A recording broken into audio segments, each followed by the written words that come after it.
부처님 오신 날입니다. 불교가 부처님 이래로 크게 두 방향성을 가지고 전승되다 보니까 한국을 포함한 이 북방의 불교, 대승불교권에서는 음력 4월 초파일 부처님 오신 날 이렇게 전통이 형성되어 있고요. 그런가 하면 남쪽 방향 테라와다 불교에서는 음력 4월 15일 날 부처님께서 오신 날이고 깨달으신 날이고 돌아가신 날, 부처님 삶의 큰 사건 3개가 중복되어 있기 때문에 부처님의 날이다 이렇게 부르고 있죠. 제가 일주일 후에는, 그러니까 음력 4월 15일 부처님의 날에는 서울 쪽으로 올라가서 남양주에 우리 근본경전연구회하고 가까운 분이죠. 그 선엽 스님의 마음정원에서 부처님의 날을 기념한 법회를 하게 될 거예요. 그때는 부처님께서 오신 뜻은 무엇일까? 깨달았다라고 하는 것을 어떻게 우리가 받아들여야 할까? 부처님 돌아가신 의미는 무엇일까? 이렇게 부처님의 삶을 포괄적으로 알아보는 시간이 될 거고요. 오늘은 우리 대승불교의 전승에 의한 부처님의 날, 부처님 오신 날이기 때문에 제가 그렇게 공지를 해드렸습니다. 부처님 오셨다라고 하는 이 하나의 사건만을 가지고 보자면 부처님은 왜 오셨을까? 표현을 조금 달리하면 왜 부처님은 오셔야만 했을까? 안 올 수는 없었는 것일까? 이렇게 오늘 법회를 제가 안내해 드렸습니다. 자, 그래서 부처님은 왜 오셔야만 했을까? 라는 주제로 길지 않은 이야기 좀 말씀을 나눠보려고 합니다. 지난달에 어떤 자매분을 만났어요. 한 분은, 그러니까 언니는 70 정도 되셨고 동생이 저하고 동갑이시더라고요. 그래서 어떻게 이제 제가 좀 필요하다라고 연락을 주셔가지고 가서 두 분을 같이 만났는데 만나서 이제 이런 이야기를 한 겁니다. 저야 아무래도 출가자로서 제가자들의 삶을 하늘로 이끌어야 하는 출가자의 역할, 이런 부분이 있으니까 두 분한테 이렇게 인사, 축복, 축원 이렇게 말씀을 한 거죠. 두 분이 불교 신자시라면 살아서는 행복하고 죽어서는 더 좋은 삶이 이어질 수 있도록 사셔야 합니다. 달리 말하자면 갈수록 괴로움은 줄어들고 행복은 늘어나는 삶을 사시다가 죽어서는 하늘에 태어나야 합니다. 그것이 모범적인 불교 신자의 삶입니다. 라고 말씀을 드렸어요. 물론 불교 신자로서의 삶의 궁극은 그것을 넘어서야 한다라고 말하겠지만 일반적으로 제가의 불교 신자들을 위해서 부처님께서 이끌어주는 길을 표현하자면 이런 정도, 방금 말씀드린 표현이 적절해요. 살아서는 행복하게 살다가 죽어서는 더 좋은 삶을 이어지게 하자. 갈수록 괴로움은 줄어들고 행복은 늘어나는 삶을 살다가 죽어서는 하늘에 태어나자. 모범적인 불교 신자의 삶이다. 제가 이제 그 두 자매분한테 그렇게 말씀을 드렸어요. 그랬더니 이제 그 동생이 뭐 나중에 이제 이렇게 좀 뭐 대화를 하다 보니까 저하고 동갑이더라고요. 이 동생분이 딱 그 얘기를 해요. 근데 스님, 저는 안 태어날 거예요. 안 태어날 거예요. 그렇게 얘기를 하세요. 그래서 제가 눈을 동그랗게 떴죠. 한마디 제가 되물었어요. 야, 근데 그 이전에 단만원도 부부님 생각은 어떠셔요? 행복하게 살다가 죽어서 하늘에 태어나자 이거하고 안 태어날래요. 어떤 게 낫겠어요? 안 태어난다는 게 그게 마음대로 안 되잖아요. 사실은. 그렇지. 제가 그래서 이제 그 법부님한테 그렇게 말한 거예요. 아니 그래 뭐 이리 합시다라고 말씀을 드렸더니는 안 태어날 거라고 말씀을 하셔서 제가 정말 제 눈이 동그래진 거예요. 그래서 제가 한마디 했지. 아주 훌륭합니다. 아주 훌륭한데 근데요 법부님 혹시 방법은 아세요? 배법부님 어떠셔요? 안 태어나는 게 좋다고. 당연히 불교신자의 삶은 이 가르침에 의지해서 차츰차츰 삶을 향상하다가 끝내는 중생이라고 하는 이 삶의 영역을 벗어나는 거, 해탈해서 열반을 실현해서 윤회에서 벗어나는 거라고요. 그러니까 태어나지 않기를 바라는 거, 이건 아주 훌륭하죠. 근데 제가 그렇게 되물은 거예요. 근데 법부님 방법은 아세요? 이랬거든. 배법부님 어떠셔요? 배법부님 생각에도 잘 살다가 하늘에 태어나는 것보다 태어나지 않는 게 더 좋겠어. 동의하나요? 동의하나요? 일반은 못 그러죠. 그래, 동의하죠. 그러면 방법은 아시느냐? 이 부분에 대해서 쉽게 답하기는 좀 어려웠겠죠? 그렇죠. 알아야죠. 아니 그래서 이제 제가 뭐 이제 저하고 동갑이니까 뭐 이제 금년에 60 하나 된 거예요. 그러니까 뭐 불교 신자로서의 뭐 삶이 충분히 쌓였다라고 볼 수도 있고. 근데 그건 그 말씀을 하셔서 그렇게 질문을 했더니 이제 역으로 그 보부님이 말문이 막혀버린 거예요. 태어나지 않기를 바라는 것은 좋습니다. 어떻게 태어나지 않을 수 있는지 방법은 아십니까? 아니면 방법을 안다라고 혹시 가정한다면 그 방법대로 실천해서 태어나지 않는 일을 실현할 자신은 있습니까? 법부님은 대답을 못했어요. 이렇게 생각합니다. 부처님이 왜 오셔야만 했을까? 사실은 뭐 사람들이 다양하게 이유를 말할 수가 있어요.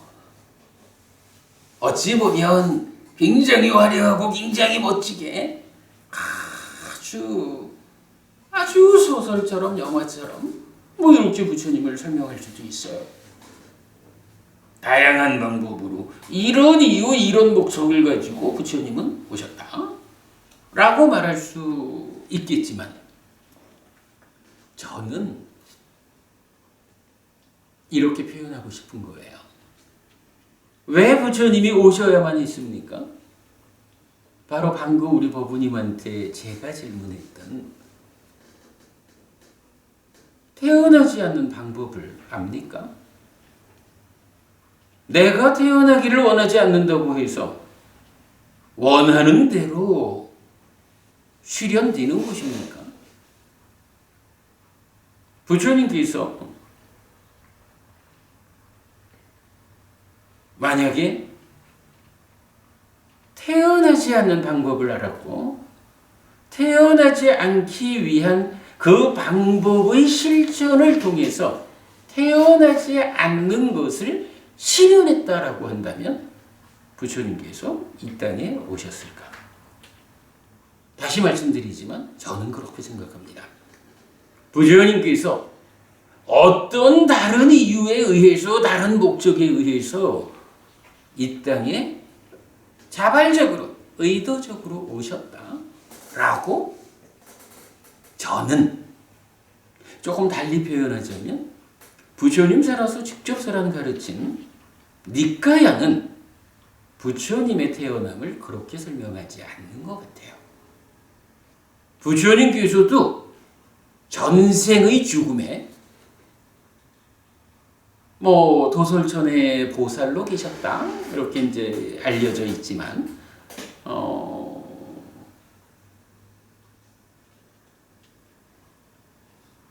전생의 끝에 마지막 전생의 죽음 이때까지도 사실은 태어나지 않는 방법을 부처님 스스로 알지 못했다. 또는 그 방법의 실천을 통해서 태어나지 않을 수 있는 상태를 실현하지 못했다. 그래서 오고 싶어 오셨다라는 측면보다는 오지 않을 수 없어서 태어나야만 했다. 조금 표현을 바꾸면 아직까지 깨달은 자이지 못한 아무리 어떤 경지 높은 경지를 말한다 해도 아직까지 태어나지 않기 위한 조건을 갖추지 못한 달리 말하면 중생이었던 거죠. 중생이었기 때문에 죽음이라는 것이 강제해가지고 태어남을 만든 거죠. 오고 싶어 왔다라는 측면보다는 오지 않을 수 있는 방법이 없어서 강제적으로 이 땅에 태어나졌다라고 저는 말하고 싶은 거예요. 아마도 이게 부처님 살아서 직접 설한 가르침 사부니까야를 통해서 우리가 확인할 수 있는 내용이다. 이렇게 말할 수 있겠습니다. 자, 그런 얘기를 이제 좀 전제하고 제가 오늘 이렇게 교재를 좀 드렸는데 교재도 좀 같이 읽어보면서 이런 이야기를 좀 진행해 보겠습니다. 먼저 부처님 가르침을 하나의 문장으로 압축을 한다면 어떻게 될까? 요거 사실 지난번에 만들었던 제 명함의 뒷면에 제가 적었던 글이거든요. 저는 이렇게 씁니다.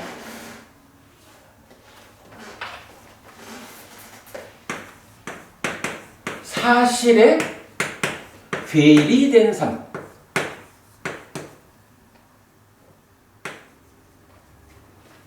사실에 괴리된 삶은 괴로움을 만든다.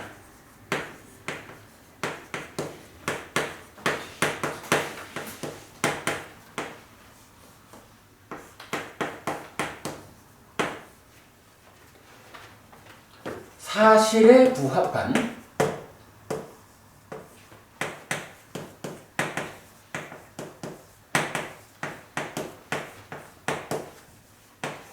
삶은 행복을 만든다.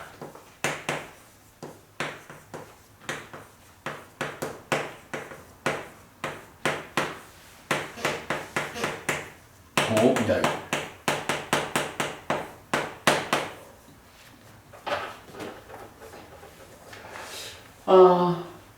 불교 공부를 하면 할수록 좀 더 명확해지는 것은 이거 같아요. 사실이라는 것이 있어요. 부처님께서는 나라는 존재 또는 내 삶의 토대가 되는 것으로의 세상, 나와 세상에 대해서 설명을 해줍니다. 나와 세상은 이런 것이다 라고 설명을 해주는데, 그러한 나와 세상에 대한 있는 그대로의 모습, 요거 사실이라고 표현을 하자고요. 그러한 사실과 괴리된 삶, 나는 이런 것이고 세상은 이런 것인데 나는 이러한 것과는 다른 방법으로 살아가고 있어요. 사실과 괴리된 삶이죠. 그러면 그러한 괴리된 삶은 괴로움을 만든다. 그런가 하면 나는 이런 것이고 세상은 이런 것이다 라는 부처님이 보아서 알려주는 실상, 그 사실에 부합한 나라는 존재가 생겨먹은 그대로 나의 삶이 진행되고, 세상이 생겨먹은 그대로 나의 삶이 진행되면 이것은 그 부합함에 의해서 괴로움을 만들지 않는다. 행복이 생겨난다. 저는 아주 이 표현은 좋은 표현이라고 생각해요. 그야말로 불교를 하나의 문장으로 압축하면 사실에 괴리된 삶은 괴로움을 만들고 사실에 부합한 삶은 행복을 만든다. 이렇게 말할 수 있겠어요. 자, 그러면 이때 이 사실이라는 것은 뭘까요? 사실. 방금 말씀드렸지만 나라는 존재하고 내 존재의 삶의 터전, 세상이 있거든요. 나와 세상에 대해서 이것들의 실상이라고 우리가 보통 표현을 하죠. 있는 그대로의 모습 또는 있는 그대로의 특성, 이렇게 말할 수 있겠죠. 배고프님, 나와 세상의 실상, 있는 그대로의 특성이다. 어떠세요?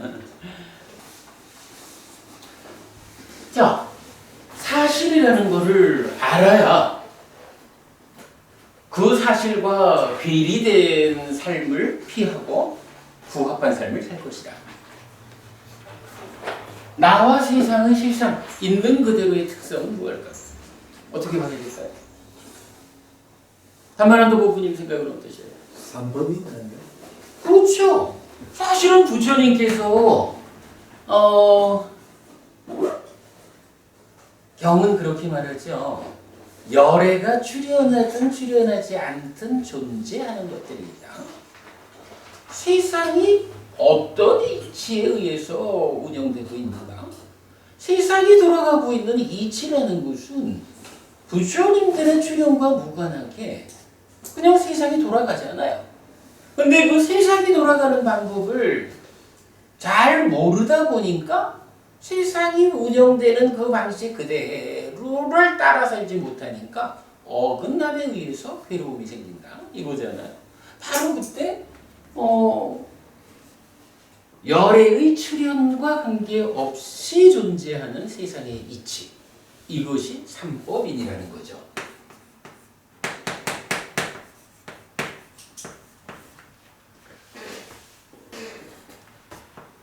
자, 삼법인이면 뭐죠? 무상, 고, 무아.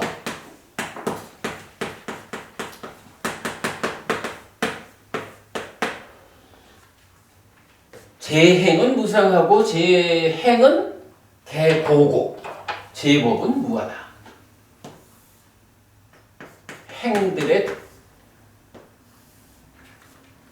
행들에 대해서는 다 적용이 되고 무아는 제법의 특성이다. 이렇게 설명이 되잖아요. 그래서 열반을 포함한 존재하는 모든 것은 무하다. 원래 있는 거 아니고 생겨난 것이다. 생겨난 것이다. 그 가운데에 생겨나지 않은 것으로의 변치 않는 고정된 어떤 값을 가지는 것은 존재하지 않는다. 자아라고 말하는 아트만이라고 하는 것 아니다, 없다. 이렇게 말하는 거죠. 이때 분명하게 우리가 알아야 되는 거, 무아라고 해서 내가 없잖아? 이런 이야기 아니죠? 나는, 여러분이 우리 세상에 보면 참 그런 어리석은 사람이 많은 것 같아요. 자기가 직접 살아가고 있으면서 나는 없다. 아니, 그럼 지금 살아가고 있는 너는 누구예요? 그래 존재가 아니야. 그렇죠? 그냥 부처님은 그렇게 말하는 거잖아요. 지금 당장 살아가고 있는 삶의 주체 주인공으로의 너가 없다라는 게 아니고 그렇게 살아가고 있는 너의 실제적인 모습이 무엇냐? 아니, 아트만이 아니다. 고정된 거, 불변의 실체 아니고 지속적으로 변해가는 것이다. 이렇게 말하는 게 무하잖아요. 그런 무아라는 것은 열반까지를 포함한 모든 존재에 적용이 되는 것이고, 열반 하나를 제외한 조건에 영향을 받는 존재들에 대해서는 무상하다. 조건들이 결합해서 결과를 만드는 것이다. 그래서 조건이 달라지면 결과도 달라지는 것이다. 무상이라는 말의 의미죠. 그리고 그렇게 조건 따라 달라지는데 이 조건이 워낙에 다양해가지고 조건이 내 맘대로 지어지지 않는다. 이것 때문에 생겨나는 결과물이 내가 원하는 상태를 만들지 못한다. 그걸 만들기 위해서 정말 특별한 노력이 필요하다.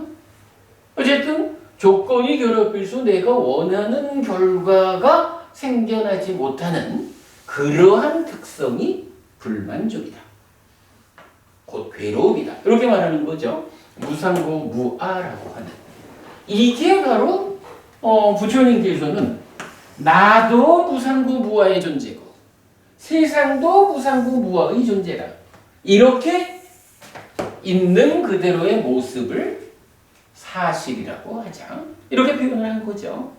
그리고는 이런 사실에 괴리된 삶은 괴로움을 만들고 사실에 부합한 삶은 행복을 만든다. 라고 저는 불교를 하나의 문장으로 압축하면 이렇게 됩니다. 라고 제가 정리를 한 거죠. 그러면 여기서 사실에 부합한 삶이란 뭔가요? 사실에 부합한 삶. 사실이라는 것은 아직까지 우리가 열반에 도착하지 못한, 열반을 실현하지 못한 한에는 내 삶과 관계된 모든 것들은 무상하다. 그래서 일반적으로 괴로움을 만든다. 그러면 무상하다라는 것이 무엇이냐? 조건들이 결합해서 결과를 만드는 것이다. 이렇게 다른 어떤 이유로 나의 삶이 정해지지 않고 조건들의 결합이라는 한 가지 방법에 의해서 내 삶에 어떤 결과치가 생겨난다면 이제부터 내가 할 일은 정해져 있다. 내가 원하는 결과가 A라고 있다면 이 A라는 결과를 만들기 위해서는 어떤 조건들을 제공해야 할까? 내가 원하는 결과를 만들어내는 조건들을 제공하는 삶. 그죠? 행복하다라고 하는 게 결국은 어떤 것이든 생겨난 결과가 불만족이 아니고 불만족이 해소된, 불만족의 해소라는 이름으로 만족할 수 있으면 그러한 상태를 뭐라고 합니까? 즐겁다, 행복하다, 락이라고 말을 한단 말이죠. 이러한 결과를 만들 수만 있으면 좋은 거지 뭐. 행복이라는 결과를 만드니까 행복한 거지 뭐. 그럴 때 어떻게 행복을 만들 수 있을까? 라고 하니 바로 사실에 부합한 삶을 살아야겠다. 만약에 말입니다. 어떤 철학자들이 주장하듯이 금생에 우리가 행복할 건지 괴로울 건지 하는 것은 오직 전생에 어떤 업을 지었느냐에 따라서 결정된 거예요. 라는 이런 주장이 만약에 사실이라면 우리가 살아가는 방법이 달라지겠죠. 글쎄, 그게 전생에 지어놓은 대로 결정된 값을 경험해야 한다라고 하면 어떻게 살아야 되는지 잘 모르겠지만, 그러나 어쨌든 그게 사실이라면 그 사실에 부합한 어떤 방법이 있을 거예요. 근데 이제 우리는 한 가지 분명하게 아는 게 있죠. 완전한 깨달음을 실현한 우리의 스승 부처님께서 이것이 사실이다, 존재하는 것들은 이런 성질이 있다 라고 가르쳐 주신 삼법인이라고 하는 이런 사실을 배운 거거든요. 부처님께서 이것이 사실이다라고 알려줬으니까 이제 우리가 할 일은 삼법인이라는 그 사실에 부합한 삶을 살아내서, 자, 내가 원하는 결과치가 있다면 이 결과가 어떤 조건들에 의해서 생겨나는 것일까? 요거 잘 고민해가지고 올바르게 방법을 찾아서 조건을 제공해주는 삶을 살면 나는 원하는 결과, 만족한 삶을 살 수 있다. 이것이 행복이다. 이렇게 되는 거죠. 요 얘기를 놓고 그렇게 표현할 수가 있는 거예요. 아까 이제 우리 법부님이 그런 말을 하셨단 말이에요. 행복하게 사시다가 죽어서는 더 좋은 삶이 이어지시기를 했더니 나는 안 태어날 거라고. 그러면 법부님, 안 태어나는 방법은 아셔요? 대답을 못했죠. 근데 사실 이 부분, 이 문제도 여기에다가 대응을 해볼 수가 있어요. 자, 결과가, 이 결과를 말이죠. 여러 가지로 말할 수 있겠지만 지금 이 문제에 놓고 보면 다시 태어난다라고 하는 결과가 만들어지는 삶이 있죠. 그죠? 일반적으로 우리 중생들이 죽으면 다시 태어나야 되잖아요. 죽으면 다시 태어난다라고 하는 요것도 따지면 하나의 결과인 거예요. 자, 어떤 조건들이 결합해가지고 결과를 만들길래 다시 태어난다, 다시 태어나야 하는 결과가 생겨나는 것일까? 분명히 여기에는 어떤 조건들이 결합해가지고 그렇게 살다가 죽으면 다시 태어나야 한다라는 불만족스러운 결과가 생겨나는 것일까? 이렇게 우리가 따져볼 수 있죠.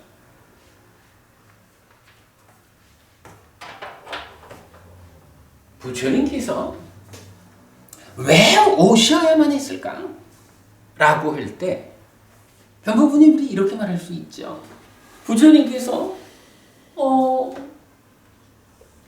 어떤 조건들이 결합되면 다시 태어나지 않을 수 있다 라고 분명히 알아가지고 다시 태어나기 이전, 즉 부처님의 전생에서 도솔전에서의 마지막 전생이다 이렇게 보아도 좋죠. 그 4월 초파일 날 태어나는 이러한 결과를 만들지 않을 수 있는 방법을 부처님이 알았다. 그래서 그 방법을 실천해가지고 즉 방법에 사실에 부합한 삶을 살았다라고 하면 부처님이 다시 태어나지 않았을 거라고요. 근데 다시 태어난 이유는 뭘까? 이거지 뭐. 어떤 조건들이 있는지를 몰랐죠.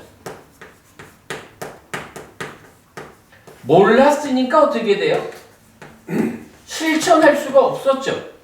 그러니 다시 태어나지 않는다라고 하는 결과를 만들지 못했죠. 그러니까 다시 태어났죠. 사실 우리가 부처님이야 위대한 분이고 라고 접근하는 방법도 있습니다. 그러나 부처님을 살아서 직접 살한 가르침, 이 사부니까야가 알려주는 부처님의 삶은 그렇게 어떤 뭐 신비스러운 이런 부처님을 가르치려 하지 않죠. 우리가 사부니까야를 통해서 부처님 가르침을 쭉 공부하면서 얻을 수 있는 결론은 저는 이렇게 봐요. 왜 부처님은 오셔야만 했을까? 부처님도 전생에는 어떻게 해야, 어떻게 산다, 어떤 조건을 제공해야 다시 태어나지 않을 수 있는지 그 조건들에 대해서 몰랐어. 완전히 몰랐어. 그러다 보니까 완전한 실천을 할 수가 없었어.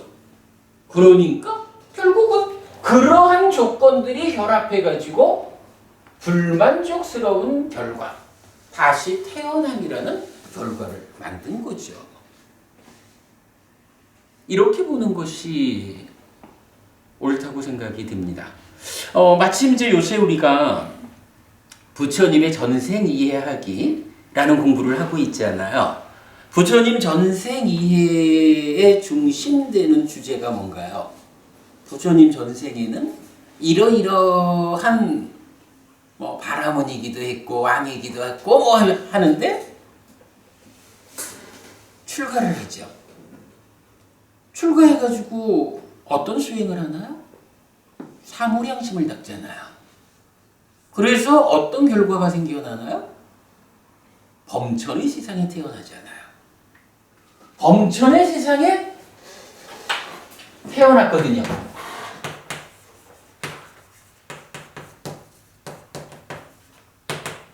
범천의 세상에 다시 태어났다라고 하는, 태어나지 않기를 원하는 이런 만족을 실현하지 못하고 다시 태어난 거예요.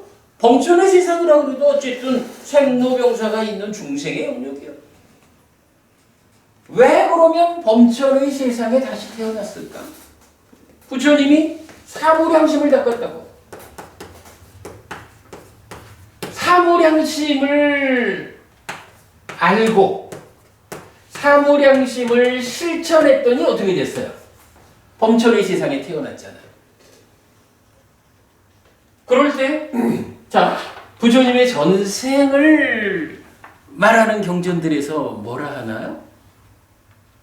그래, 그때의 그가 다른 사람이 아닌 나였다 라고 하시면서, 그러나 지금은, 배법님, 부처님 지금은 뭐라고 말해요? 열반으로 직접 이끄는 가르침을 설한다? 팔정도다. 이렇게 말하잖아요. 지금은 어떤 때예요? 부처된 때거든. 부처가 되었다라고 하는 그 상태가 어떤 상태냐 하면, 물론 뭐 여러 가지로 말할 수 있지만 이 주제에서 보면 다시 태어나지 않게 된 거잖아요. 다시 태어나지 않게 되었다라고 하는 요 상황은 이제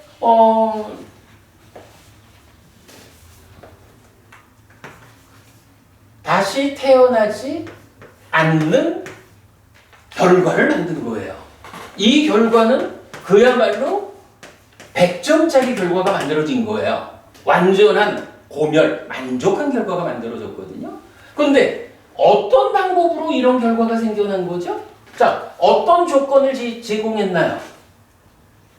전생에는 사무량심이라고 하는 수행 방법을 알고 실천했더니 사무량심이라는 이 수행법이 완전한 방법이 못 돼가지고 범천의 세상이다라는 중생의 영역에 다시 태어나는 불만족스러운 결과를 만들었다고요. 근데 이제 부처님 열반으로 직접 이끄는 가르침을 설한다 라고 해서 이제 나는 다시 태어나지 않게 되었다. 윤회에서 벗어난다. 이렇게 말씀하실 때 여기 어떤 조건이 있는 거죠? 여기에 바로 사무량심 대신에 중도 곧 8정도. 그죠? 네, 8정도가 중도죠. 8정도라고 하는 하나의 조건을 알게 된 거예요. 그리고 이거를 실천했어요. 그래서 이 실천에 의해서 다시 태어나지 않게 되는 이런 결과를 만든 거죠. 결과가 만들어지는 거예요. 부처님에 의해서 중도 곧 8정도가 완성되어서 실천되어서 열반을 실현해가지고 우리들한테 가르쳐지지 않았다면 우리가 몰랐겠죠. 그런데 부처님이 바로 8정도라고 하는 태어나지 않는 괴로움, 죄로, 행복, 백의 상태를 만드는 그 조건을 부처님이 가르쳐 주신 거예요. 부처님이 알고 실천해서 그러한 열반을 실현하고는 이제 제자인 우리들한테 바로 8정도라는 조건을 알게 해주고 이 조건을 실천하라고 이끌고 그래서 우리도 완전한 결과 태어나지 않음을 실현하는 그런 결과를 얻을 수 있는 길을 이끌어준 거예요.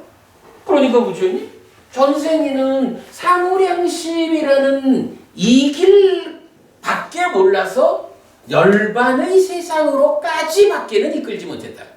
그러나 금생에는 지금은 8정도로서 열반으로 직접 이끈다. 이렇게 말하잖아요. 저는 아무튼 그 부부님한테 태어나지 않을래요 라고 말씀하시는 거는 매우 훌륭합니다만은 방법은 아시어요? 이렇게 제가 질문을 했는데 사실은 이게 포인트예요. 아니 우리가 쉽게 말하면 달나라도 가는 거지 뭐. 백어부님 달나라 가는 것도 괜찮아요, 그죠? 근데 달나라 갈 수 있나요? 근데 달나라를 못 가느냐 하면 아니에요. 달나라를 간 사람이 있어요. 그러니까 어떤 조건들, 어떤 로켓을 준비했고 우주선을 어떻게 준비해가지고 어떻게 잘 훈련을 해서 그 우주선 안에서의 그런 그 열악한 환경, 그 가혹함을 이겨낼 수 있는 몸을 갖추고 이래 하면 우주선을 타고 달을 갈 수가 있어요. 바로 달나라에 도착하자라는 결과를 만들기 위한 조건들을 갖추면 되죠. 근데 이 조건이 쉽지 않잖아요. 대한민국이 IT 강국이라고 말을 해도 아직까지 달에 못 가잖아요. 웬만해서는 갈 수 없는 만큼 조건들이 복잡하고 어려운 거예요. 근데 달나라 가는 것보다 더 어려운 게 뭐냐 하면 중생들의 이 윤회하는 삶을 벗어나가지고 열반에 도착하는 것은 더 어려운 거예요. 그 열반에 도착하기 위해서는 어떤 조건들을 갖춰야 할까? 그러니 우리 보부님이 이게 변보부님 그렇잖아요. 옆에서 누가 콕 찔러주지 않으면 아마도 뭐 그 부부님이 저하고 얘기할 때만 뭐 처음 난 안 태어날 거예요 이랬었을까? 이미 뭐 얘기하니까 언니가 쟤는 맨날 안 태어난대요 이렇게 얘기하던데. 근데요, 제가 한마디 꼭 안 태어나는 방법은 알고 계셔요? 라고 찔러주기 전에는 나는 안 태어날 거예요 하면서 평생 살다가 죽은 다음에 어딘가 끌려가 태어나겠지 뭐. 안 태어난다라고 내가 말하고 태어나지 않고 싶습니다라고 내가 소원한다 그래가지고 태어나지 않아질 수 있다라고 하면 세상에 걱정할 게 하나도 없죠? 그러지 못한 거지. 찔러줄 필요가 있죠. 부처님에 대해서도 마찬가지라고 봅니다. 왜 부처님이 오셔야만 했을까? 전생의 부처님은 이런 범천으로 이끄는 그 정도까지는 하셨지만 아직까지 팔정도라고 하는 열반으로 직접 이끄는 그 길을 알지 못하고 실천하지 못했기 때문에 태어나지 않는 조건을 갖추지 못했어요. 그러니까 오신 거예요. 우리가 물론 스승이고 교주시니까 부처님에 대해서 좀 더 특별함을 부여하고 특별한 눈으로 우리 부처님을 보자라는 거는 뭐 필요한 일이라고 생각합니다. 저도 뭐 우리 부처님을 그냥 옆집 할아버지처럼 그렇게 인간적인 면모로만 부처님을 보자 이렇게 말하려는 건 아닙니다. 그러나 부처님의 특별함을 드러내자라고 하는 데에서도 사실을 넘어서면 안 되는 거예요. 사실이라는 범주 안에서 이러한 세상을 살아가는 이러한 존재들의 삶 위에서 부처님이 보여주는 사실이 얼마나 특별한가. 이렇게 부처님을 특별함으로 드러내드려야지 사실 아닌 것으로 부처님은 이런 존재예요. 그러다 보면 조금 시간 지나고 나면 다른 종교에서 말하는 창조주 유일신하고 다를 게 뭐가 있게 되겠어요? 꼭 그렇게 되겠지? 그렇게 봅니다. 왜 부처님께서 오셔야만 했을까?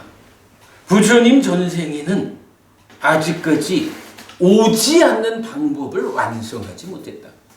방법이 완성되지 않았기 때문에 완전히 실천할 수 없었기 때문에 사실은 강제적으로 와진 거지.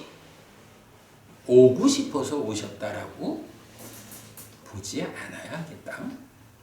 자, 이런 측면을 말씀드립니다. 자, 그러면서 이제 교재에 보면 두 번째 이런 이야기를 했어요.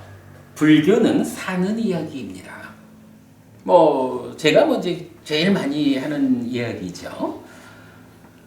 마음이 몸과 함께 세상을 만나는 이야기의 어디에 어떤 문제가 있어서 괴로움이 생기는지의 설명이 연기, 곧 12연기이고 그 문제의 자리자리에 어떻게 대응해서 문제를 해소함으로써 괴로움을 생기지 않게 하는지의 설명이 고멸도, 한자 좀 틀렸네요. 고멸도, 즉 팔정도입니다. 자, 이래 적었는데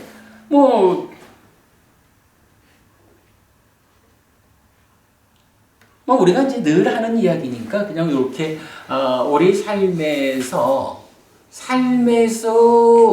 다시 태어남으로 이끄는 조건들이 작용하는 그 자리들이 괴로움을 만들고 그 자리를 어떻게 해소할 것이냐라는 해소의 조건을 제공하면 벗어날 수 있다. 12연기와 8정도가 이렇게 불교의 삶의 이야기의 양측면을 설명하고 있다라는 거 그렇게 표현한 걸로 하겠습니다.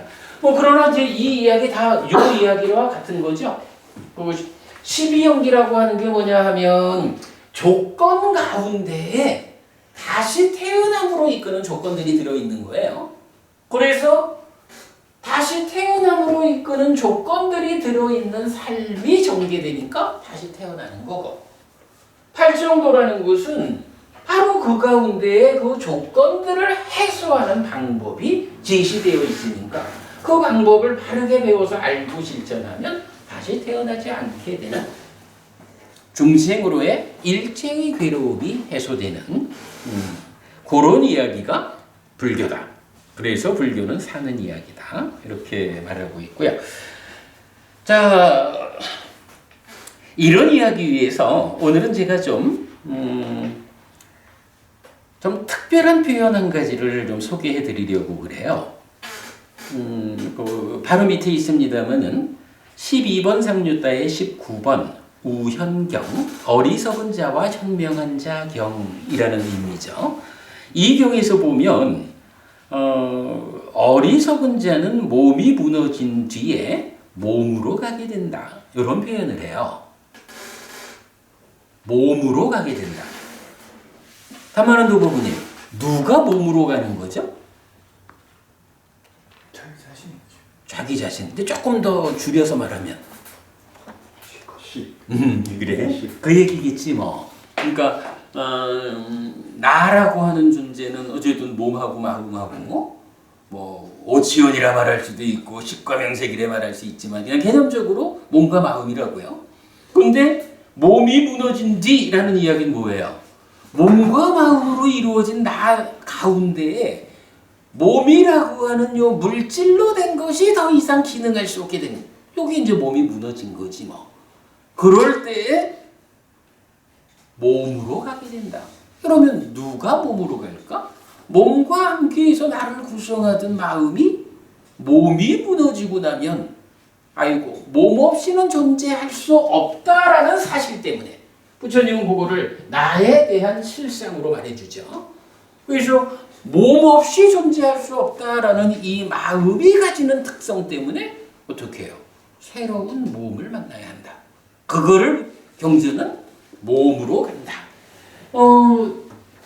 이런 표현이 나오는 거예요.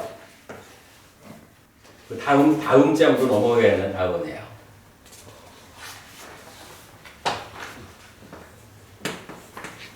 까유 빠고 호띠.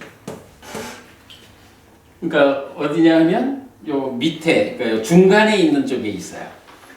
중간에 있는 쪽에 보면 이제 몸이 무너진 뒤 몸을 받게 된다, 몸으로 가게 된다 하는 게 까유 빠고 호띠 이래 되는데, 이게 이제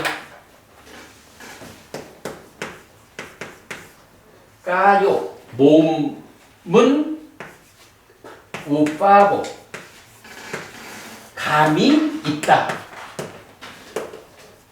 몸은 감이 있다. 이제 이런 의미가 되는 거거든요. 몸이 간다는 거예요. 어디로 가는 것일까? 어디로 가는 것일까? 라고 할 때 아니야, 이건 몸으로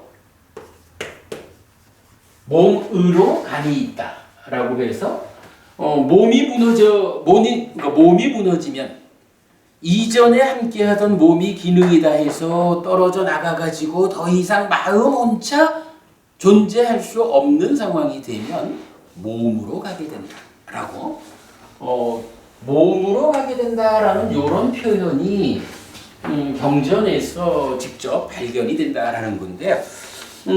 요 경우는 우리가 틈틈이 본 겁니다만은 다시 한번 좀 읽어보도록 하겠습니다. 비구들이여 무명에 덮이고 가래에 묶여서 어리석은 자에게 이와 같이 이 몸이 일어난다. 이렇게 이 몸과 밖에 명색이 있다. 여기에 이 쌍이 있고 쌍을 연하여 육촉처가 있다. 이들 가운데 어떤 것에 의해 다아진 어리석은 자는 즐거움과 괴로움을 경험한다. 비구들이여 무명에 덮이고 가래에 묶여서 현명한 자에게 이와 같이 이 몸이 일어난다. 이렇게 이 몸과 밖에 명색이 있다. 여기에 이 쌍이 있고 쌍을 연하여 육척처가 있다. 이들 가운데 어떤 것에 의해 닿아진 현명한 자는 즐거움과 괴로움을 경험한다. 보면 내용이 똑같은 것 같죠? 근데 한 가지가 달라요. 앞에 문장에서는 무명에 덮이고 가래에 묶인 어리석은 자였고, 밑에는 무명에 덮이고 가래에 묶였지만 현명한 자예요. 그러니까 어리석은 자한테도 몸이 일어나고 현명한 자한테도 몸이 일어난다. 아마도 여기서 몸이 일어난다라는 것은 몸으로 가서 태어났다, 이런 이야기가 되겠죠.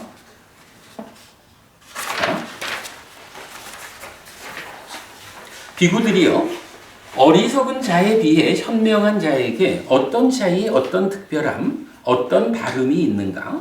대덕이시여, 참으로 법들은 세존을 뿌리로 하고 세존을 도관으로 하고 세존을 의지합니다. 대덕이시여, 이 말씀의 의미를 세존께서 분명히 해주시면 참으로 감사하겠습니다. 비구들은 세존에게서 듣고서 명심할 것입니다. 어떤 차이가 있을까? 라고 하니까 제자들 입장에서는 저희들의 모든 법은 다 부처님을 뿌리로 하고 부처님께서 도관이 되어 이끄는 대로 우리는 끌려가는 겁니다. 옛날에 부처님이 전생에 사무량심이라는 도관을 깔아놓았을 때는 거기에 이끌려서 범천의 세상으로 갔다면, 부처가 되신 지금은 팔정도라는 도관을, 수도관을 깔아주셨기 때문에 그 수도관을 따라서 열반으로 이끌려가는 게 우리입니다. 그러니 부처님께서 말씀을 해주십시오. 저희가 명심하겠습니다. 이렇게 되죠. 그렇다면 비구들이여, 듣고 잘 사고하라 나는 말할 것이다. 그러겠습니다. 대덕이시여 라고 비구들은 세존에게 대답했다. 세존은 이렇게 말했다. 비구들이여, 무명에 덮이고 가래에 묶인 어리석은 자에게 이 몸이 일어난다. 그 어리석은 자에게 무명은 버려지지 않고 가래는 부수어지지 않는다. 그 원인은 무엇인가? 비구들이여, 어리석은 자는 괴로움의 부숨을 위해 바르게 범행을 닦지 않는다. 그래서 어리석은 자는 몸이 무너진 뒤 몸을 받게 된다. 몸으로 가게 된다. 몸을 받아 있는 그는 태어남과 늙음 죽음과 슬픔 비탄 고통 고뇌 절망으로부터 벗어나지 못하고 괴로움으로부터 벗어나지 못한다고 나는 말한다. 비구들이여, 무명에 덮이고 가래에 묶인 현명한 자에게 이 몸이 일어난다. 그 현명한 자에게 무명은 버려지고 가래는 부수어진다. 그 원인은 무엇인가? 비구들이여, 현명한 자는 괴로움의 부숨을 위해 바르게 범행을 닦는다. 그래서 현명한 자는 몸이 무너진 뒤 몸을 받지 않게 된다. 몸으로 가지 않게 된다. 몸을 받지 않은 그는 태어남과 늙음 죽음과 슬픔 비탄 고통 고뇌 절망으로부터 벗어나고 괴로움으로부터 벗어난다고 나는 말한다. 비구들이여, 범행의 실천, 어리석은 자에 비해 현명한 자에게 이것이 차이이고 이것이 특별함이고 이것이 다름이다. 어리석은 자든 현명한 자든 다 몸이 일어났죠. 근데 그 어리석다, 현명하다라고 말하는 그 사람들이 다 어떤 상황이었냐 하면 무명에 덮이고 가래에 묶인 상태였거든요. 그럼 이 얘기는 뭐죠? 몸이 일어났다, 태어났다라는 얘기죠. 지금 현재 태어났어요. 태어났는데 이 태어남을 다시 태어나 있는 이때에 어떤 조건 때문에 태어났을까? 요거를 뭐라고 말해주는 거죠? 무명과, 그러니까 무명에 덮이고 가래에 묶여서 무명과 가래라고 하는 이 조건 때문에 다시 태어남이 생겨났다, 그런 이야기죠. 그래서 이렇게 다시 태어났는데 어리석은 자든 현명한 자든 몸이 일어나는, 다시 태어나는, 그러니까 이 세상, 이 몸으로 태어나는 과정에는 무명에 덮이고 가래에 묶였다라는 이 조건 때문에 태어난 거예요. 자, 이렇게 태어난 상태에서 이제 어리석은 자와 현명한 자는 어떤 차이를 보여주나요? 이렇게 말하는 거죠.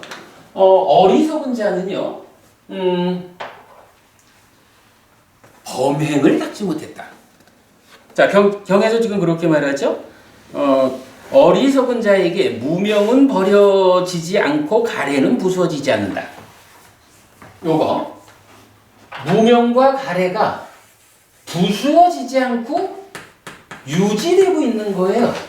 근데 왜 유지되느냐라고 말하면 그 원인은 무엇인가? 비구들이여 어리석은 자는 괴로움의 부승을 위해 바르게 범행을 닦지 않는다. 바르게 범행을 닦지 않는다. 이렇게 말하는 거거든요. 그러면 바르게 범행을 닦지 않는다라는 이 이야기는 뭔가요? 한 가지는 범행을 닦지 않는 거죠. 또 한 가지는 뭐냐 하면 발음이 확보되지 않은 거죠. 그러니까 애초에 범행 자체를 닦지 않는 삶을 향상하고자 하는 노력에 관심조차 없는 자들은 말할 것도 없는 거예요. 그런데 삶을 향상하리라, 더 나은 삶으로 나아가리라 라고 범행을 닦는다고 해도 거기에 발음이, 예를 들어서 이거예요.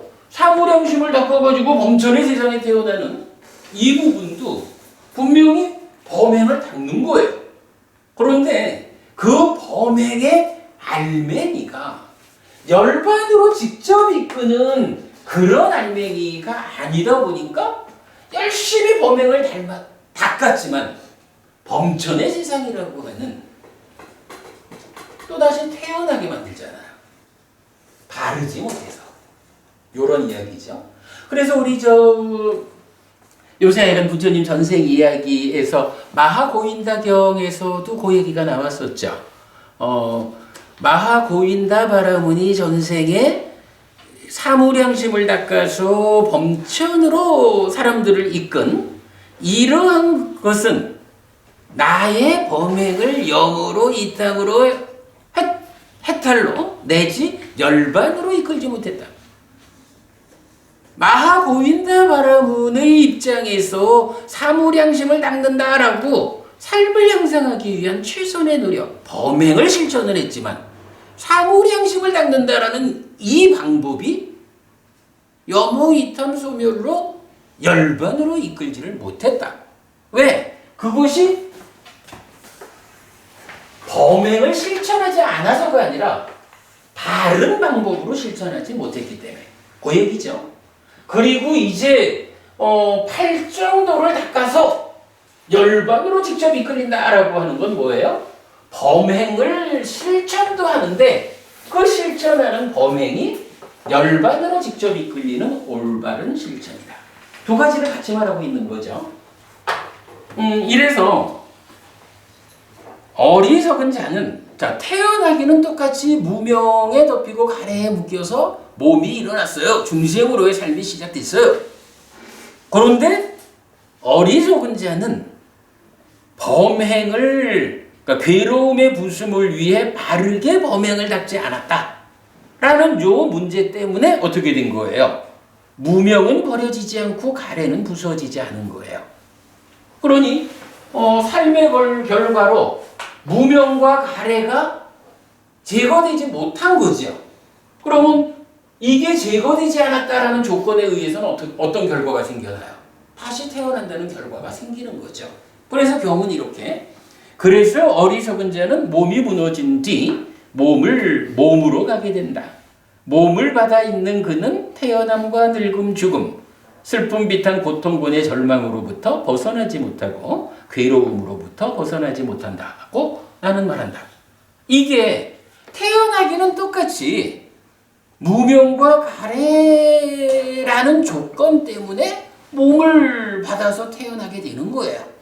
그런데 태어나 있는 상태에서의 삶이 올바른 범행을 실천하지 못했다 라는 이런 조건이 제공된 것 때문에 무명과 번뇌를 제거하지 못했어요. 그러니 죽으면 또다시 태어나가지고 노사, 수비, 고우내의 아픔을 겪어야 한다. 이렇게 말하는 거죠. 반면에 현명한 자는 어때요? 무명에 덮이고 가래에 묶인 현명한 자에게 이 몸이 일어난다. 그 현명한 자에게 무명은 버려지고 가래는 부수어진다. 이 무명과 가래가 이제 부수어지는 거예요. 근데 그 원인이 뭐냐? 라고 하니 괴로움의 부숨을 위해 바르게 발음을 확보했어요. 바르게 범행을 낳는다. 올바른 방법에 의지해서 잘 실천하니까 그에게서 무명과 가래가 제거된 거죠. 그러니 무명과 가래라는 조건 때문에 죽으면 다시 태어나는 결과를 만드는 건데 이게 부수어졌으니까 더 이상 무명과 가래가 없는 상황이 되니까 어때요? 다시는 태어나지 않게 되었다. 부처님이 왜 오셔야만 했을까? 어쨌든 요만큼이라도 무명과 가래가 제거되지 않은 게 있으니까 올 수밖에 없었어요. 그런데 그렇게 몸을 받아 왔지만 이제 부처님은 어리석은 자인가 현명한 자인가 라고 할 때 현명한 자에게도 무명과 가래 때문에 몸이 일어난다. 몸으로 이 세상에 오는데 그러나 부처님 그는 현명한 자였기 때문에 올바른 범행의 실천에 의해서 무명과 가래를 제거했어. 그래가지고 이제 이 몸으로의 삶에서 다시 태어나기 위한 조건을 부수어 버렸어. 그래서 그 얘기는 역으로 말하면 뭐죠? 다시 태어나지 않는 결과를 만들기 위한 조건을 갖췄어. 이렇게 되는 거죠. 부처님이 현명한 자, 그래 되는 거죠. 사실은 이 부분이 가장 중요한 내용 같아요. 윤회라고 하는 것이 우리 먼저 여러 경전들에서 보죠. 윤회의 시작점은 알려지지 않는다. 그러니까 무명에 덮이고 가래에 묶인 중생들에게 윤회의 시작점은 드러나지 않는다, 선언되지 않는다. 이 이야기를 많이 하죠. 결국은 무명이라는 거와 가래라는 거, 이것이 다시 태어남을 만드는 조건이거든요. 살아있는 동안 무명과 가래가 얼마만큼이라도 남아있는 상황으로 삶을 마치면 그것은 다시 태어나기 위한 조건이 된다. 그 조건에 의해서 다시 태어난다라는 결과가 생겨나는 것이다. 몸으로 가는 것이다. 몸으로 가는 것이다. 하여간 요 표현 까유 빠고 호띠라고 했는데 몸으로 가는 것, 다시 태어나는 것, 요 부분을 경전이 이렇게 말해줍니다. 부처님이 왜 오셔야만 했을까? 부처님의 전생에는 아주 작은 양이겠지만 다시 태어남으로 이끄는 조건이 되는 무명과 가래가 남아 있었다. 그래서 오셔가지고 금생에, 이번 생에 그 남아있는 무명과 가래라는 조건을 완전히 해소함으로써 이제 다시 태어나지 않는 것으로의 결과를 만들었다. 이게 부처님의 삶이다. 이렇게 이해할 수 있겠죠. 자, 그렇게 이제 전체적으로 왜 부처님은 오셔야만 했을까라는 것을 약간 보기에 멋진 다른 이야기 다 배제하고 부처님 가르침에 근거한 결론을 말하자면 그야말로 사실의 부합함을 가지고 말하자라고 한다면 부처님 전생에는 어쨌든 무명과 가래를 완전히 제거하지 못한 상태였다. 그래서 무명과 가래라는 조건에 의해서 무상하다는 세상이 있지. 조건들이 결합해서 결과를 만든다는 이 이치에 의해 가지고 강제적으로 태어날 수밖에 없었던 것이다. 저희 좀 많이 참 부처님에 대한 조금 불경스러움 이렇게 이제 말을 하면서도 조금 그러긴 하지만 그러나 우리가 분명히 이해할 부분은 그겁니다. 그렇게 이제 보았고요. 자, 그렇다면 이제 이 이야기를 조금 연장해서 이제 그러면 부처님이 누구냐라고 하면 부처님이 누구예요? 깨달은 분이잖아요. 깨달은 분인데 이렇게 내용상으로 보면 깨달았다라고 하는 것이 나와 세상에 대한 있는 그대로의 성질을 확인했다. 그래서 그 사실에 부합한 삶을 완성했다. 그것이 깨달은 분이다. 이렇게 이제 말할 수가 있을 거예요. 그래서 열반으로 직접 이끄는 팔정도를 완성했다라고 말하면 될 텐데, 요런 이야기에 대해서 이제 경전은 부처님의 깨달음을, 그죠? 다시 태어나지 않게 된 부처님이거든요. 다시 태어나지 않게 되었다라는 이 사실로서의 깨달음을 경전은 어떻게 설명하고 있을까라는 부분을 좀 보려고 합니다. 3페이지죠. 3페이지 보시면 깨달음을 정의해주는 개성이 발견이 돼요. 이렇게 말할 수 있겠죠. 그래서 나는 부처요. 이렇게 말하면 부처라는 말이 깨달은 자잖아요. 깨달은 분이잖아요. 깨달은 분이다. 내가 깨달은 자가 되었거든. 그래서 라는 건 뭐예요? 이러이러한 이유 때문에 이러이러한 조건들이 갖춰져 가지고 내가 깨달은 자가 되었거든. 이 얘기잖아요. 그러면 이러한 깨달은 분들 만드는 깨달음은 무엇일까? 어떤 조건들이 갖추어졌을 때 깨달았다고 말할까? 이렇게 우리가 이해할 수가 있는 거죠. 딱 그런 개성이 맞지만일까요? 91번 경이 이제 브라흐마유 경이고 92번 경이 셀라 경이에요. 그리고 수타니파타에 또 마찬가지 셀라 경이 있어요. 요 경전 세 개가 동일한 개성 하나를 말해주거든요. 아빈네이양 아빈디아 땅 바웨따반쩌 바위땅 빠하따빵 빠히낭 매 따스마 붓도스미 브라흐마나 그렇게 되는데 실답게 알려져야 할 것은 실답게 알려졌다. 닦아져야 할 것은 닦아졌다. 나에게서 버려져야 할 것은 버려졌다. 바라문이요. 그래서 나는 부처다. 이렇게 말하거든요. 부처님이 아니 병부분이 우리가 사실은 오늘도 부처님 오신 날 이러고 부처님이란 말을 참 많이 한다고요. 근데 부처가 누굴까? 부처님은 어떤 분일까? 이래 하면 다양한 방법들로 부처님을 설명할 수 있겠지만 정확하게 누가 부처일까? 여기에 대해서는 제 생각에는 이 개성이 부처님이 스스로 이러이러해서 내가 부처요. 따스마 붓도스미 브라흐마나 이거는 바라문이야 라고 부르는 거고 따스마 그것 때문에 그것으로 인해서 붓도스미 나는 부처요 이렇게 말한단 말이에요. 부처님 스스로 왜 내가 부처냐 하면 이라고 답을 주잖아요. 자, 첫 번째가 실답게 알려져야 할 것은 실답게 알려졌다. 여기서 실답게라는 이야기가 사실은 요거죠. 사실 그대로.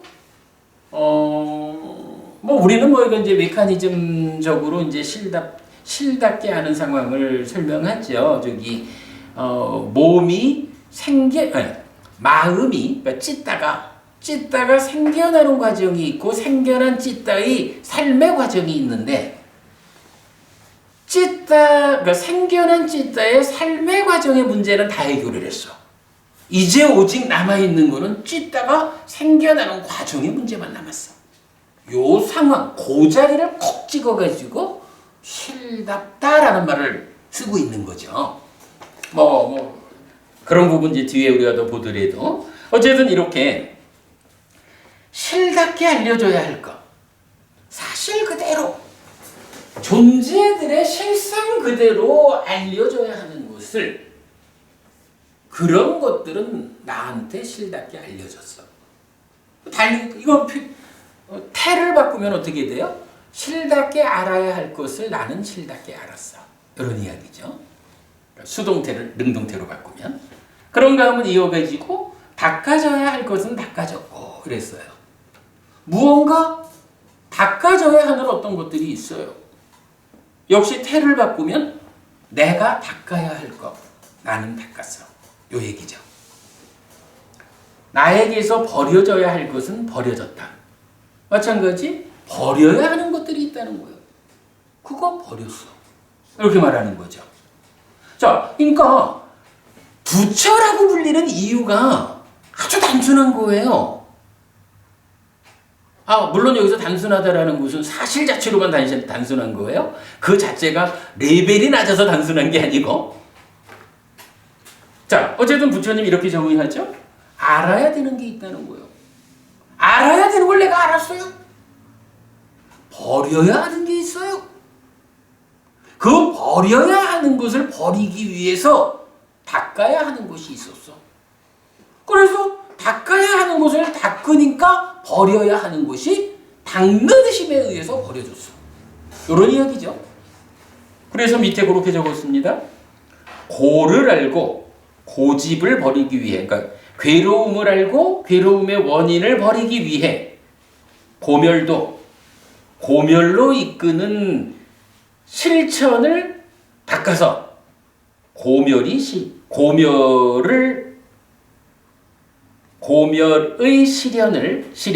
고멸을 실현한 나는 부처다. 근데 여기에 보면요, 재밌어요. 불교가 이게 정말이지, 경전이 한 번도 벗어나지 않는 영역이 있어요. 불교 경전은 사실은 요걸 안 벗어나요. 어떠한 상황이든지 그 상황을 정확히 알아야 돼요.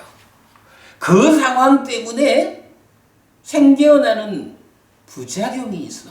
그것 때문에 나한테 어떤 괴로움이 생겨나는 게 있어. 이거 버려야 돼.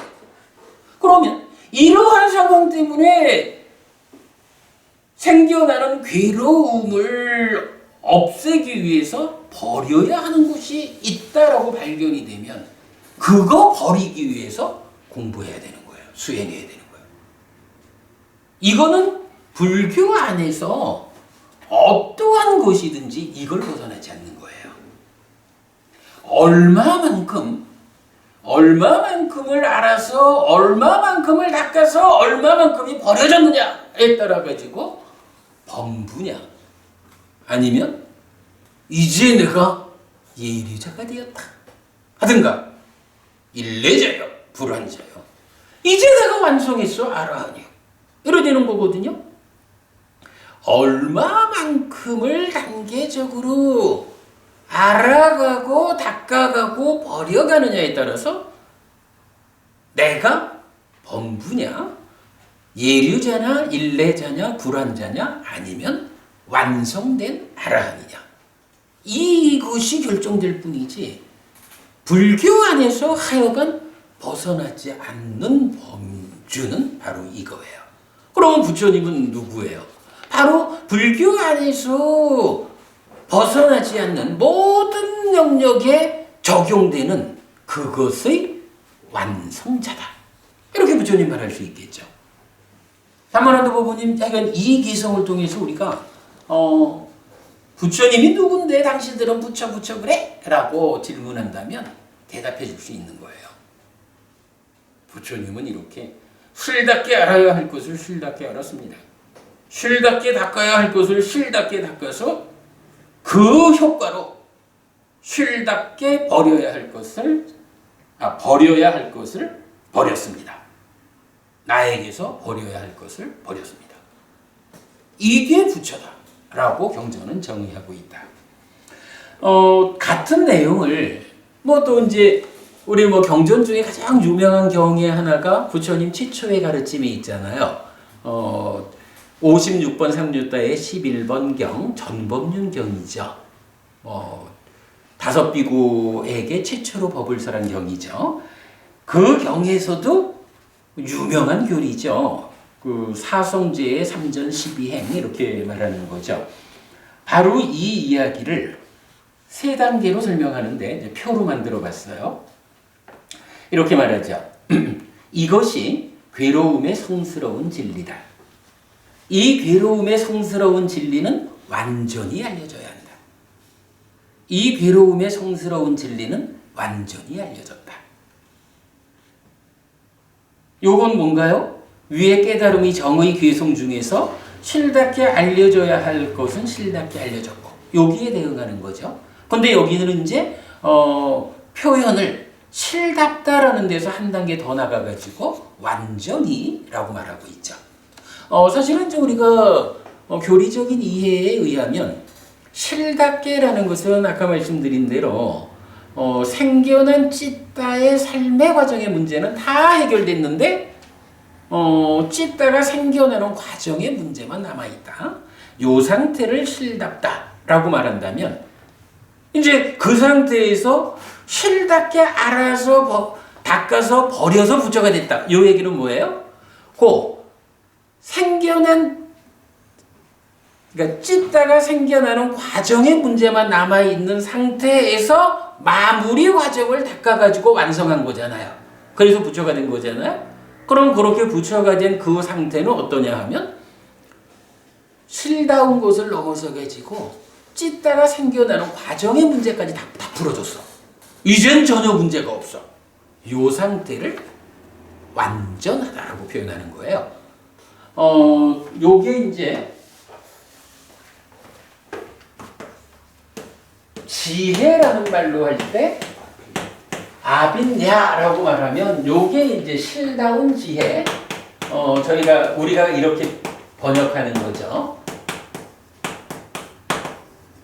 이때 이것을 한 단계 넘어가 가지고 완성된 요 상태는 빠린야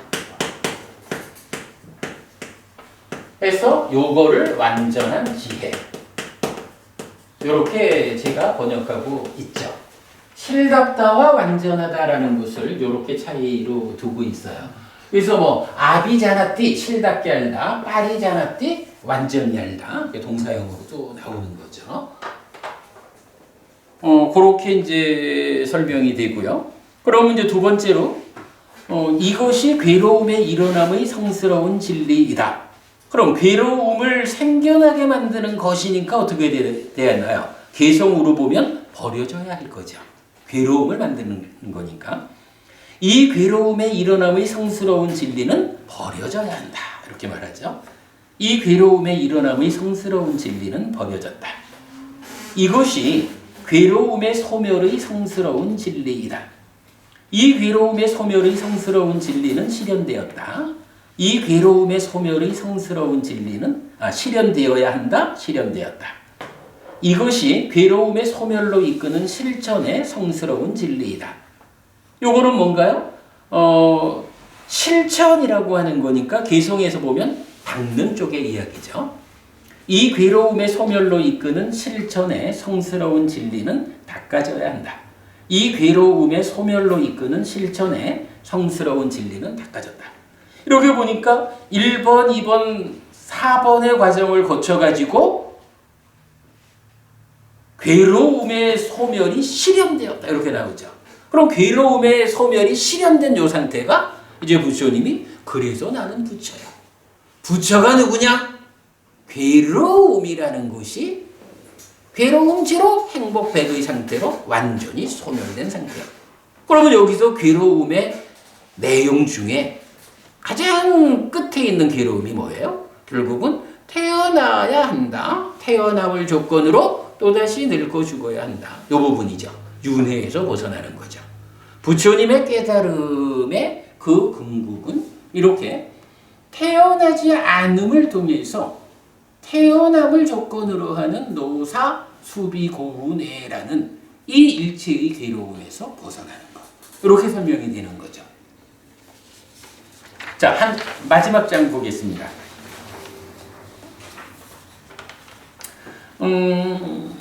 사성제를 뭐 포괄적인 사성제와 심층적인 사성제 이렇게 두 개의 그림으로 그려봤는데요. 요거는 뭐 지금 한 이야기들을 이렇게 도식화 해본 거예요. 그래서 고진멸도가 있는데 그러니까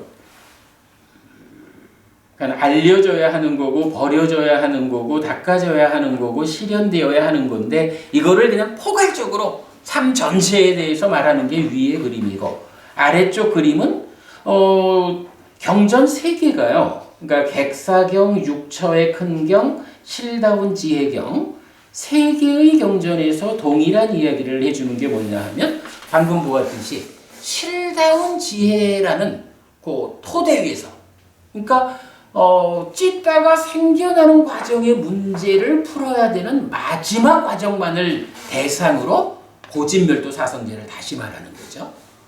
그런 쪽으로 이해를 하시면 되겠습니다. 자,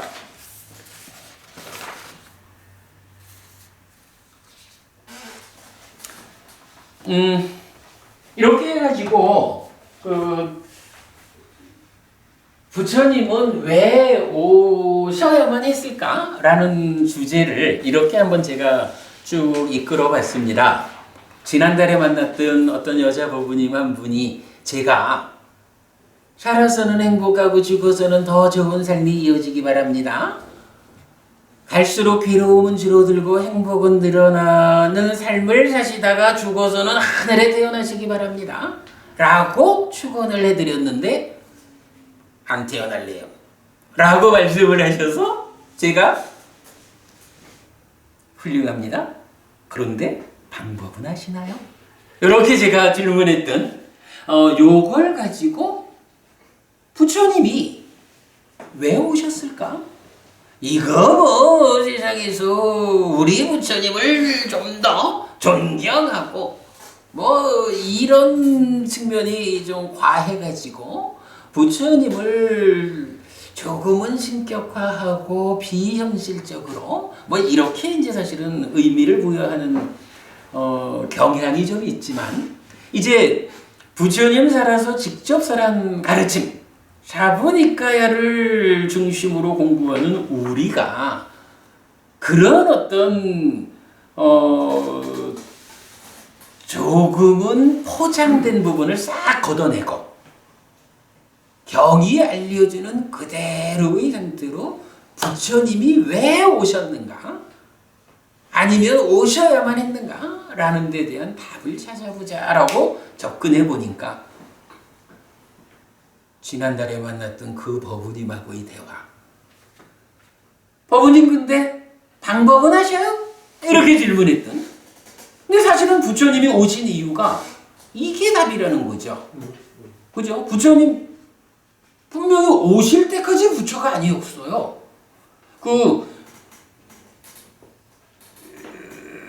부처로서 그러니까 어머니의 태에 들어오는 그 시점에 이미 특별함을 가지고 오기는 하지만 그러나 아직까지 부처로서 오신 건 아니거든요. 부처가 되었다라고 하면 태어나지 않아야 하는 거고요. 왜 그 특별함 가운데에서도 태어나야만 했을까? 라는 것은 지난 삶의 과정이 아주 특별하기는 했지만 그 특별함의 완성으로 태어나지 않는 결과를 만드는 조건을 완성하지 못했기 때문에 무명과 가래라고 하는 다시 태어남을 만드는 조건이 되는 것을 완전히 제거하지 못했기 때문에 무상하다라는 세상의 이치에 이끌려가지고 태어나기 위한 조건을 가지고 있는 상태였기 때문에 그 조건의 결과로서 태어나야만 했다. 여기에다가 다른 거 더 씌우지 말자. 그리고 정작 부처님은 그렇게 태어난 우리가 우형경에서 보았지만 어리석은 자도 현명한 자도 완성되지 못한 상태였기 때문에 몸이 생겨나는 거예요. 몸으로 일어나는 거예요. 다시 태어나는 거예요. 그러나 그러한 삶의 과정에서 올바른 범행을 닦지 못한 자와 올바른 범행을 닦은 자의 차별에 의해 가지고 이제 다시 태어나지 않기 위한 조건을 확보해 가지고 태어나지 않게 되는 거. 이게 깨달음이고 부처된 거잖아요. 그 이전 상황으로는 부처님이 오지 않을 수도 있는데도 불구하고 중생들을 위해서 자발적으로 오셨다거나 이렇게 접근하지는 않아야겠다. 부처님 그렇게 말씀하지는 않는 것 같다. 예, 이런 부분 좀 명확하게 말씀드렸고요. 자, 그러면서 이제 마무리를 이래 좀 해보고 싶어요. 그렇다면 이렇게 다시 태어남과 다시 태어나지 않음 뭐 이런 부분에 중점을 두고 부처님의 깨달음을 설명하고 있는데 다시 태어나는 문제를 해결한다라는 그것만 가지고 부처님을 설명하기에는 너무 약한 거 아닐까? 이렇게 우리가 생각할 수 있죠. 근데 명보부님, 저는 이렇게 생각을 해요. 오랜 세월 동안 불교가 너무 그 사는 이야기를 넘어서 조금의 형이상학의 영역에서 불교가 어떤 그 과정을 거쳐오다 보니까 정작 사는 이야기를 말하면 너무 좀 약소한 사는 이야기를 너무 과소평가하는 부분이 있는 게 아닌가 이런 생각이 들어요. 그래서 저는 오늘 수업의 마무리를 이런 이야기 좀 간단히 해보고 싶습니다.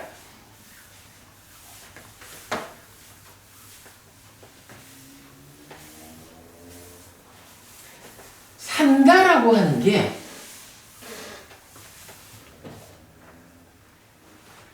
세상 사람들이 사실은 사는 걸 잘 모르는 것 같아요.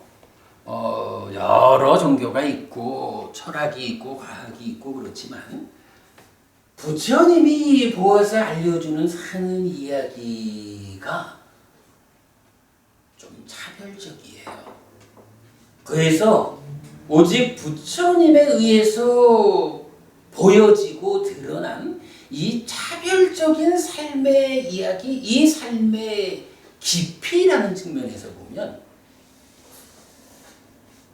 이 삶의 끝자락에 닿을 수 있으면 그것이 뭐 그거 가지고 깨달았다고 할 수 있어 라고 가볍게 여길 수 있는 것이 아니라 이야 그래 삶의 이야기의 끝을 볼 수 있으면 그게 가장 크고 깊은 최후의 조건, 최후의 이야기야. 이렇게 이해할 수 있지 않는가. 자, 이렇게 봐야죠. 세상이 있다고요. 이 안에 뭐 어쨌든 나라고 하는 존재가 있는 거죠. 그래서 내가 세상을 만나는 이야기가 우리 사는 거죠. 그럴 때 나는 누구냐라고 하면 몸 더하기 마음이다. 이렇게 되는 거죠. 나는 몸 더하기 마음이다. 그런데 세상 사람들이 이 몸과 마음이 함께하는 나에 대해서 뭐 다양한 방법으로 해석을 하지요. 사람들에 따라서 어떤 사람은 몸이 주체다?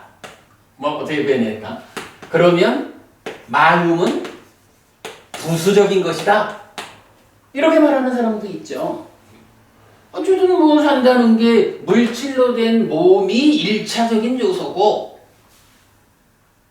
물질로 몸이 구성되어 가지고 삶이 전개되는 가운데 마음이라는 것은 제2차적인 요소로 생겨나는 거지 뭐.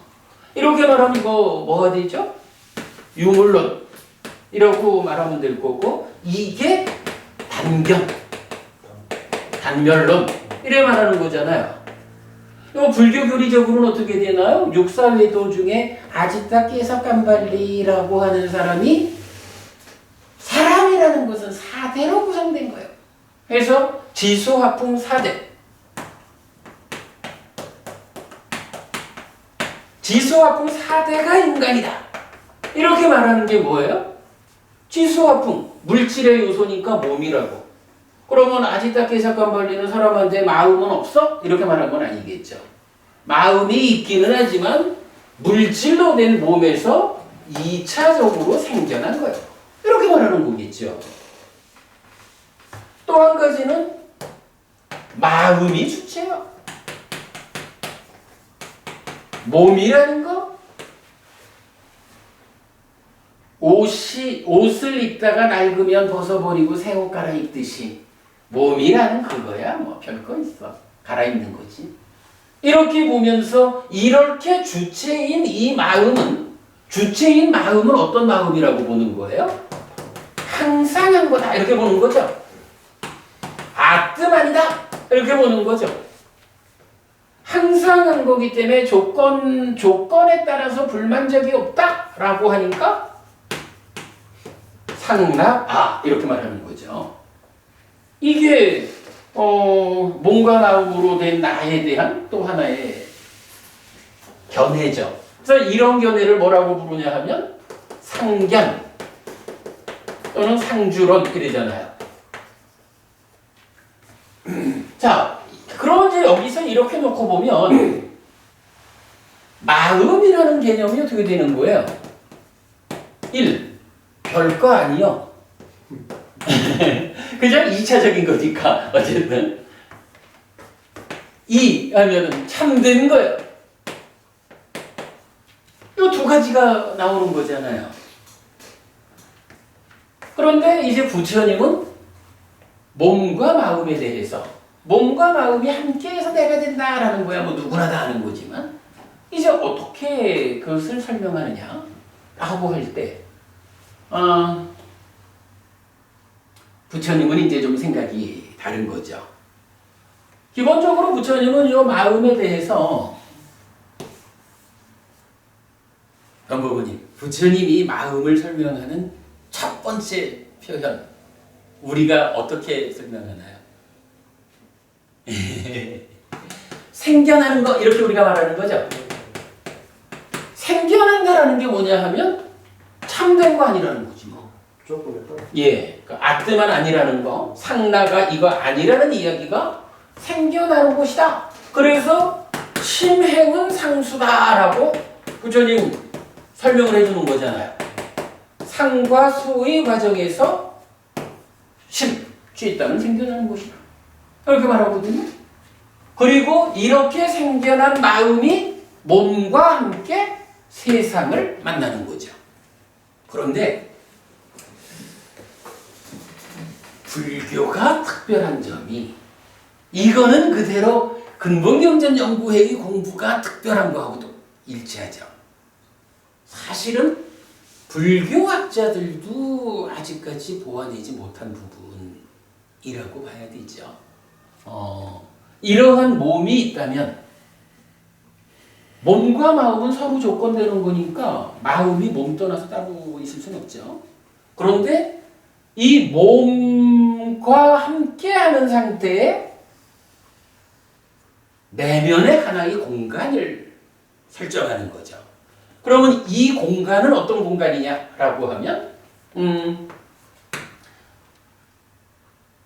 뭐 함께 있는 거니까 벗어나는 건 아니야. 그러나 그 작용의 측면에서 어때요?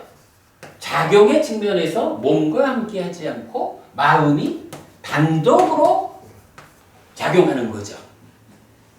단독으로 작용해서 인식의 측면에서는 2차 인식 해가지고 찌따를 만드는 거죠. 찢다를 만드는 거고, 행위의 측면에서는 기뻐하고 드러내고 묶여 먹는다 라고 해서 난디를 만들어 가지고 어떻게 되죠? 난디가 만들어지면 가래가 생기는 거죠. 이게 몸과 마음이 함께한 것으로의 나이지만 이 나라고 하는 공간의 저 중심부에 들어가면, 그죠? 그 중심부에 들어가면 마음이 단독적으로 작용하는 공간이 있단 말이에요. 예. 뭐 이게 우리가 공간이라고 표현하는 거 물질적 공간을 말하는 거 아니죠. 하여간 나의 내면에 공간이 하나 있어. 예, 어머니 말씀대로 그게 이름이 뭐냐 하면 따까예요. 따까. 가래의 형성 또는 자기화 과정.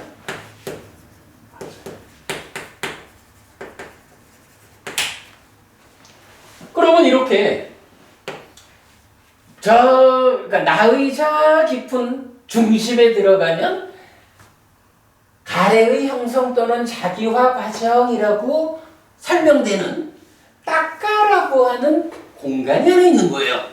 물질적 공간이 아니고 하여간 공간이 하나 있어. 거기에서 어떤 일이 일어나냐 하면 몸 안에 있지만 마음이 단독적으로 작용을 하는데 어떤 작용을 하느냐? 어쨌든 삶은 인식과 행위니까 인식의 측면에서는 2차 인식 해가지고 찢다, 힘을 만들고 거기서 기뻐하고 드러내고 묶여 머문다라는 행위를 통해 가지고 난디를 만들어서 가래가 되는. 그러면 요 가래가 되었다라고 하는 것은 그대로 자기화된 거죠. 만화 요런 일, 인식과 행위의 삶의 두 측면 모두에 대해서 단독적으로 작용해가지고 가래가 되고 자기화되는 몸과 마음이 함께한 삶을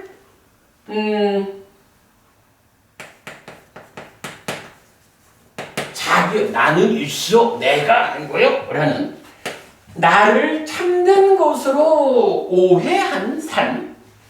그래서 그런 상태에서의 오염된 마음, 가래. 이러한 상황으로 몸과 마음이 함께한 표면의 삶을 사는 거잖아요. 사실은 이제 여기서 요거 따까라고 불리는 가래의 형성 또는 자기화 과정이라는 요 부분을 발견하고 보니까 이야, 그 안에서 정말로 요렇게 마음이 생겨나가지고 요렇게 난디로 몸집을 부풀려서 가래가 되면서 원래는 무상한 거고 무아인 건데 나요 나는 있어 내가 사는 거요 라고 자기를 참된 것으로 고정화해가지고 삶이 몸과 함께 세상을 만드는 표면의 삶을 살게 되잖아요. 요거 사실은 뇌과학을 하는 분들도 굉장히 요새 그 깊은 아주 학문적 성과를 내고 있지만 제가 볼 때는 뇌로부터 출발하는 삶의 이야기가 뇌라고 하는 몸과 만나기 이전, 뇌라는 그러니까 몸으로 드러나기 이전의 저 깊은 영역에서 따까라는 이름으로 작용하는 몸과 만나는 그러니까 뇌와 만나는 그 마음을 결정하는 가래의 형성 또는 자기화 과정.